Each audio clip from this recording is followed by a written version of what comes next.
नमस्कार। लोकमत हिंदी में आपका स्वागत है। मैं काशी से आचार्य पंडित धीरेन्द्र मनीषी आपके बीच पितृ विसर्जन जो दिनांक 25 सितंबर रविवार को है, उस पितृ विसर्जन में किस किस तरह के श्राद्ध कर्म को करना है, इस विषय को लेकर लोगों में हमेशा संशय की स्थिति बनी रहती है कि पितृ विसर्जन के दिन कौन कौन से श्राद्ध कर्म हमें करने चाहिए और क्या शास्त्रोक्त विधि है। तो उस पितृ विसर्जन के दिन श्राद्ध कर्म के शास्त्रोक्त विधि को लेकर मैं आपके बीच समुपस्थित हूँ। देखिए, पितृ विसर्जन अमावस्या के दिन है। अमावस्या के दिन श्राद्ध की अमावस्या कही भी जाती है। तो अपने पितरों को तृप्त करने के लिए, क्योंकि ऐसी मान्यता है कि हमारे पितर 16 दिनों तक उस पितृलोक को छोड़कर मर्त्यलोक में आ जाते हैं, इस लोक में आ जाते हैं, इस धरा पर आ जाते हैं, तो उनको तृप्त करने के लिए, उनको पुनः पितृलोक में प्रसन्नतापूर्वक भेजने के लिए हम उनका विसर्जन करते हैं, जिसे पितृ विसर्जन की संज्ञा दी गई है।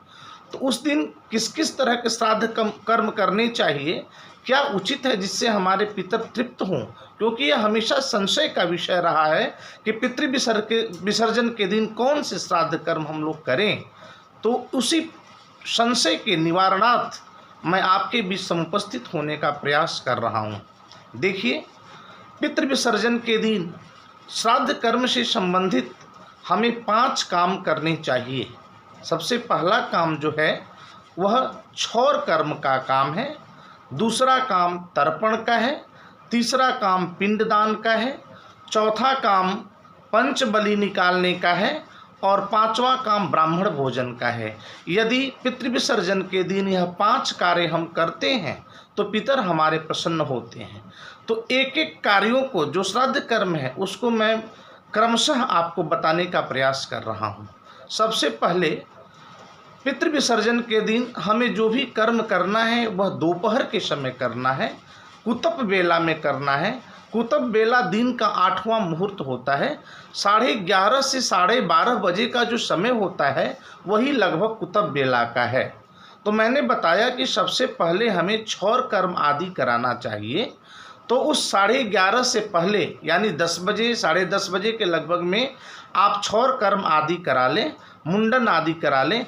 एक बात ध्यान रखना है कि मुंडन कराते समय काख आदि का बाल नहीं बनवाना है, क्योंकि उससे पितर निराश हो जाते हैं। बहुत लोगों को हमने देखा है कि लोग जब मुंडन कराते हैं तो काख आदि का बाल भी साफ करवा देते हैं, क्षौर कर्म के अंतर्गत मानने लगते हैं, जबकि यह पूरी तरह से निषेध है। आप मुंडन करा लें, यह पहला कर्म है। दूसरा, किसी विद्वान ब्राह्मण को आप उस दिन आमंत्रित करें जो आपके तर्पण और पिंडदान में सहायता प्रदान करे और समंत्रक पिंडदान आदि, तर्पण आदि करा सकें। क्योंकि हमारे शास्त्रों में ऐसा लिखा गया है कि वाक्य मिक्षन्ति पितरः भाव मिक्षन्ति देवता।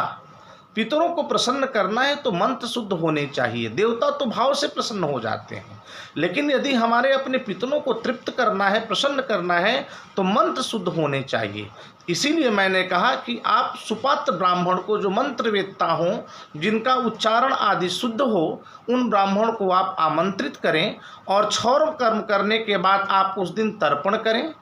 तर्पण करने की विधि भी है। आपके पास काला तिल होना चाहिए, जौ होना चाहिए, चावल होना चाहिए, त्रिकुश होना चाहिए, मोटक होना चाहिए और 3 कुश की एक पवित्री और 2 कुश की एक पवित्री होनी चाहिए।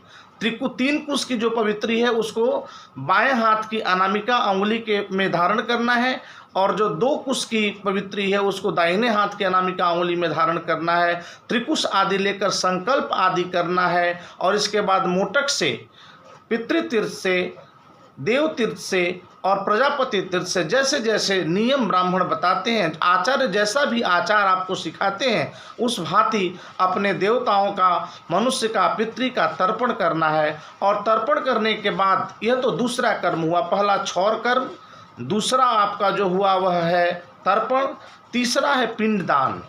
पिंडदान में यह ध्यान रखना है कि हमें पार्वण विधि से पिंडदान करना है। पार्वण विधि 3 तरह की होती है, खड़ दैवत्व, नव दैवत्व और द्वादश दैवत्व। तो खड़ दैवत्व तो आसान है, उसमें आपको 7 पिंड बनाने हैं। 6 पिंड जो है अलग और 1 पिंड उससे अलग होना चाहिए। उस 1 पिंड में सबका आवाहन आदि होता है।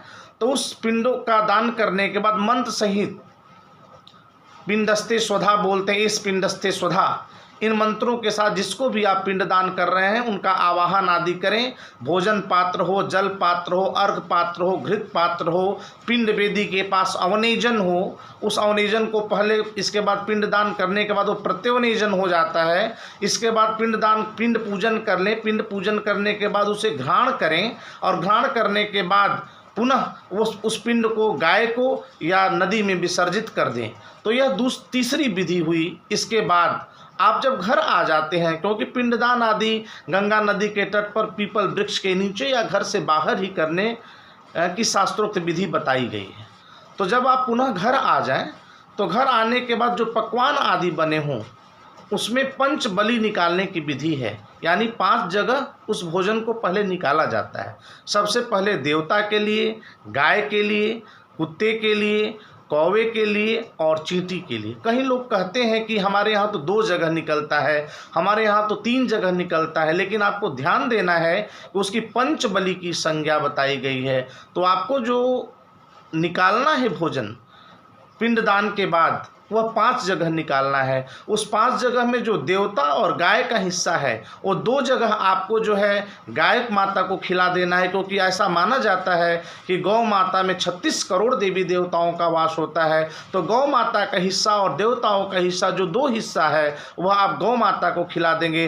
छत आदि पे रख देंगे तो जो कौवे हैं, जो वायस हैं, जिनका पूजन, जिनको देखना, जिनका दर्शन करना पितृपक्ष में उत्तम माना जाता है, उन कौवों को चला जाएगा। फिर श्वान को, फिर कुत्ते को आप दे दें और फिर पेड़ आदि के नीचे कहीं रख दें, जैसे पिपीली का चींटी आदि को वह मिल जाए। तो पंच बलि निकालने के बाद आप अपने देवताओं और पितरों के लिए भोजन निकालें और इसके बाद फिर पुनः ब्राह्मण भोजन करा दें।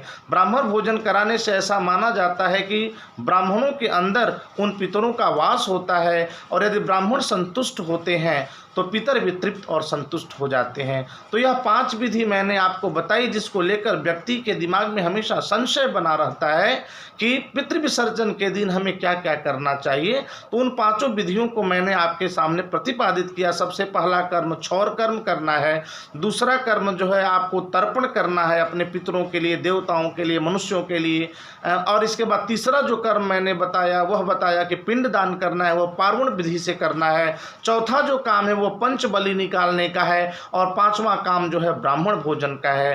तो यह 5 कर्म यदि पितृ विसर्जन के दिन आप करते हैं, और अवश्य करें, क्योंकि श्राद्ध अवश्य कर्म है और उसे करना चाहिए। तो आप यदि ये पितृ विसर्जन के दिन यह 5 कर्म करते हैं तो आपके पितर संतुष्ट और तृप्त रहते हैं और उनसे आप प्रार्थना करते हैं कि हे पितर, हमारे कुल की, हमारे गोत्र की वृद्धि करें। तो पितर प्रसन्न होकर आपके कुल की और गोत्र की वृद्धि करते हैं। तो पितृ विसर्जन के दिन हमेशा संशयात्मक स्थिति बनी रहती है कि क्या करना है, क्या नहीं करना है। तो उसकी शास्त्रोक्त विधि मैंने बता दी कि 5 कर्म उस दिन अवश्य करने चाहिए और मुझे आशा है कि श्राद्ध करने वाले लोग इसे करेंगे और जो शास्त्रोक्त विधि है उसका पालन करेंगे। मैं आगे भी निर्णयों के साथ, समस्याओं के साथ और उनके निवारणार्थ आगे भी इस आमुख पटल पर आने का सतत प्रयास करते रहूँगा। जय श्री हरि, जय विश्वनाथ। ओम विष्णवे नमः, ओम विष्णवे नमः, ओम विष्णवे नमः।